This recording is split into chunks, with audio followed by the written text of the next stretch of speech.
Let's get a quick SunnyV2. In 2009, Matthew McNally and Joey Miller robbed a home in Iowa using masks drawn onto their faces with permanent black marker. Whilst on the run, the two discovered that permanent black marker. Wait, what did it say? What did it say? In 2009, Matthew McNally and Joey Miller robbed a home in Iowa using masks drawn onto their faces with permanent black marker. Whilst on the run, the two discovered that permanent black marker doesn't rub off easily, leading to their simple arrest and embarrassingly stupid mugshots. However, these two still look like geniuses in comparison to some of the other idiots we'll be I wonder what the fuck they were trying, like with water, like criminals of trying to wash it off. Take for example MacArthur Wheeler, who robbed 2 banks in broad daylight as he thought that pouring lemon juice on his face would make him invisible to cameras. When shown the bank surveillance footage, Wheeler refused to believe that he was visible, stating to officers, "But I wore the juice," believing that as long as he didn't come near a heat source, he should have been completely invisible. Police concluded that Wheeler Imagine believing in it so fucking much that is what you tell the fucking cops. I should have been fucking invisible, dude. I had the juice on me. Wheeler was not crazy or on drugs, just incredibly mistaken, with the lemon juice mistake eventually costing Wheeler a 24.5-year prison sentence. Jesus. However, if we're on the topic of terrible disguises, then we can't go past Dennis Hawkins, whose disguise as an old lady wasn't much better. His sweater accompanied fake boobs, a full beard, and fittingly clown pants, with this insanely recognizable outfit helping police to catch Hawkins only an hour after the robbery. Wait. That's like this video. Wait. I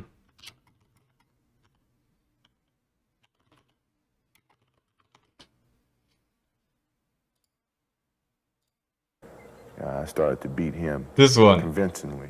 This reminded me of this fucking video. Showed him how to put it through the hoop. Keep your eye on the rim and concentrate. Like this. Like that? No, like this. Sheesh, Michael Jordan's Like mom. this. Holy. Like this. Holy. Like this, Michael. And now give it some razzle-dazzle. That's my mom. I did it. Dazzle. That's crazy. That's my mom. That's my mom. Reminded me of that. Yes, sir. The police chief for the area stated, "He would get my nomination for dumbest criminal, I think. You still have his black facial hair with a blondish wig." How funny would it be if there was Different actually is also nominations for the dumbest Patrick criminals? McGuire's disguise, who robbed an Illinois convenience store That'd while make covering money. his face with a clear plastic bag. He was only able to obtain $60 from the robbery. However, due to his extensive criminal history, he was sentenced to 15 years in prison for the stunt, meaning that he had to spend 1 year in prison. So did he for try every the plastic $4 bag stolen trick from every the single store? time he Talk fucking about tried to bad rob a return. bank? Rob Equally bad something? was Paul Sinclair's, who attempted to rob a bank in Florida by using his fingers curled up into a gun shape. The quote-unquote weapon was so non-threatening that the bank teller gave him only $120, after which he'd flee on foot before being caught by police only 10 minutes Imagine you're the cashier and you have to explain why there's $120 missing. He threatened me with a fucking finger gun.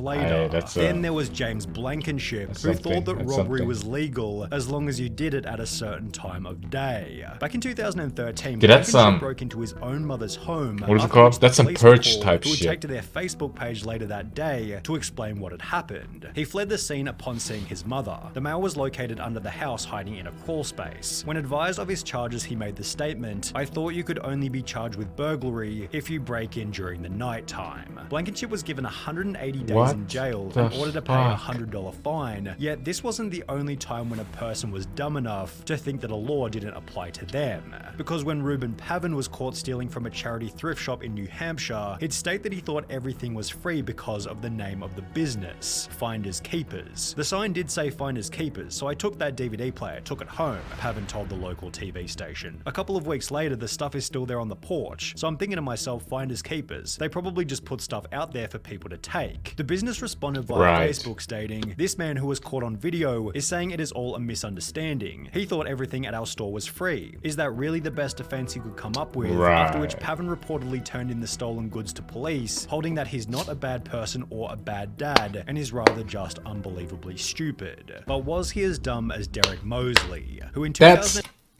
honestly respect. Honestly respect, I guess. 2013 attempted to rob a store named Discount Gun Sales by using... I saw a crazy video on Twitter.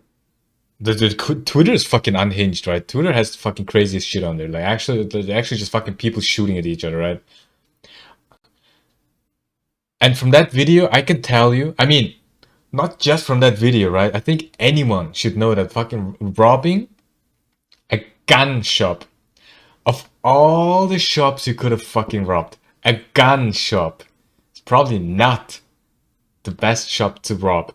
a I baseball mean, that's just me, bat. though, When Mosley right? allegedly barged into Discount Gun Sales and smashed the display counter with his baseball bat, the store manager simply pulled out his own Yeah. personal firearm and pointed it straight at the would-be robber, holding Mosley in the store until he was arrested and charged with first-degree Like, how robbery. A similar stupid is story then that? came out of Texas in July 2022 when a gun store was robbed at knife point, although this tale instead ended in a body bag as the robber was fatally shot by the store owner as he tried Like, to exit with it's his so loot. But obvious. what He happens comes when with you a fucking accidentally knife, call 911 tries to rob a whilst gun store. committing a crime?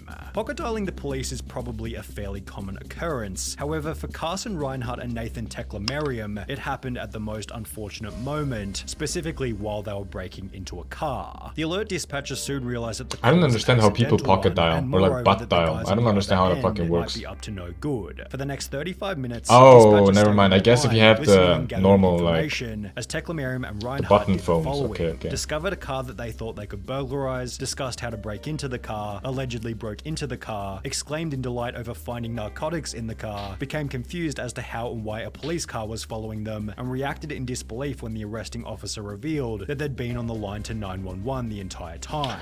Scott Simon found himself in a similar situation, although under much more severe circumstances. Whilst on trial for murder in 2015, Scott was successfully sentenced to life in prison, as 2 years prior he'd pocket dialed the police while admitting to a friend that he was the one who committed the crime. He had no idea he called 911. A sheriff's office spokeswoman told the Miami Oh, you Herald. got He life in basically prison told for on what himself, exactly? What did you as do? did I Albert didn't listen. Bailey, although in a much stupider way. Bailey had planned on robbing a bank in Fairfield, Connecticut, although rather than exercising the element of surprise, he'd call the bank prior to the robbery stating, "I want $100,000 in large bills and no die packs. I'll be sending someone into the bank to get the money. Don't call the police, we are monitoring the police scanner." Prior to making this phone Right. call, Bailey had already served 7 years in prison for a previous bank robbery. However, this new plan was equally ineffective, as after arriving at the bank to collect his cash, Bailey was locked inside, arrested, and sentenced to another 9 years in prison. Although, if he wanted to avoid this time behind bars, he could have had a chat with Tito and Amanda Watts, who got Tito arrested in Watts. Florida for selling tickets to enter heaven at a price of $100. Tito Wait, Watts let said me in hear his that. police statement, "I don't care what the police say. The tickets are solid gold. And it was Jesus who gave them to me behind the KFC and said to sell them so I could get me some money to go to outer space. You should arrest Jesus because he's the one who gave me the golden tickets and said to sell them. I'm willing to wear a wire and set Jesus up." The couple of What the fuck? Wait, that guy must have been on fucking drugs. Dude. He probably saw Charlie. Probably saw Charlie somewhere. He was like, hey. But can you imagine? Like, but honestly,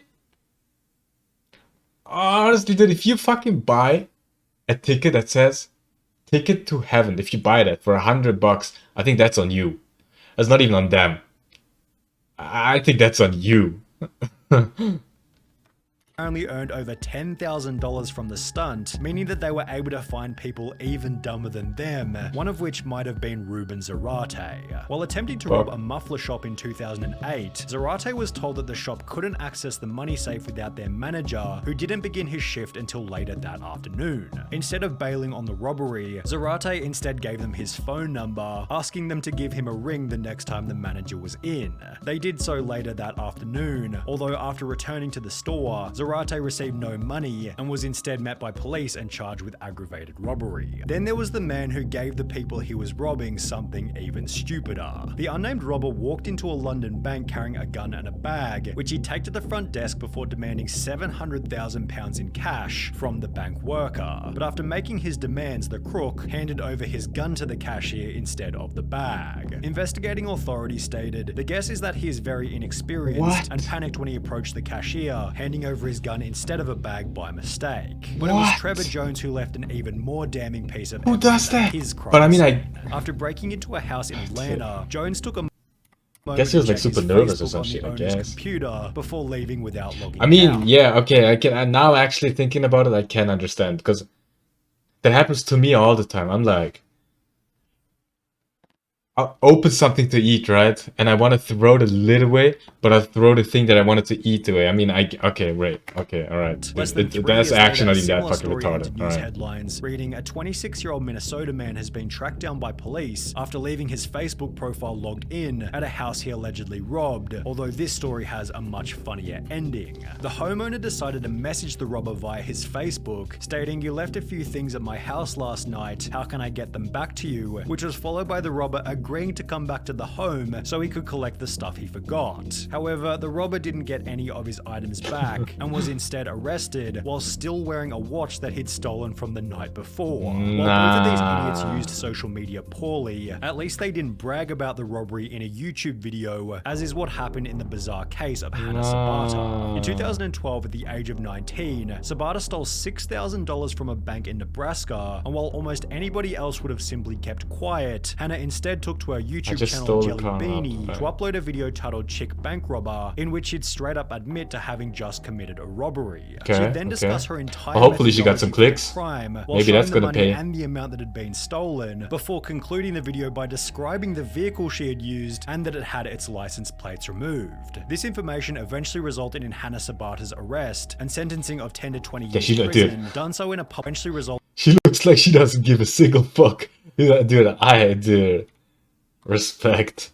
In Hannah Sabata's arrest and sentencing of 10 to 20 years prison, done so in a public courtroom filled to maximum capacity with people who had seen the video. Just 2 years prior to this, 21-year-old Frank Singleton was being released from Palm Beach County Jail, having just served time for a trespassing charge. The only issue was he didn't have a car to leave the jail, so he decided to steal one from the visitor's parking lot, yet the car he decided to steal was a manual and he could only drive auto. Singleton sat in the car looking like an idiot before being arrested and sentenced to a further 6 years in prison, telling deputies that he tried to take the car because he didn't feel like walking to his home about 6 miles away. And while you may be sat here thinking that these criminals can't get any dumber, it's time to introduce 53-year-old Michael Anthony Fuller. While it's common knowledge that the US banknote doesn't go any higher than $100, Fuller had the genius idea to create a counterfeit $1 million note before trying to use it at his local Walmart. I have one of those. Am I rich now? Microwave and various other items totaling $472 before handing the $1 million note to the cashier, expecting $999,528 in change. Needless to say, Walmart wasn't able to facilitate this, and instead store staff called police. Fuller was later but imagine you're the cashier, right? You're like, this motherfucker bought something, right? And it's just like fucking, it's like beep, beep, beep. And it's like, alright, that's $5 something something. And he hands you this Monopoly type bill. It's like $1 million here. With like, he's like, he fucking believes in it, right? He's proud of this shit, right? He's like, hey, here, yeah, I'm somewhat of a rich guy. I mean, you peasant cashier wouldn't know what a fucking $1 million bill is, right? I mean, yeah. Dude, that's probably what he thought. Charged with attempting to obtain property by false pretense and uttering a forged instrument. Well.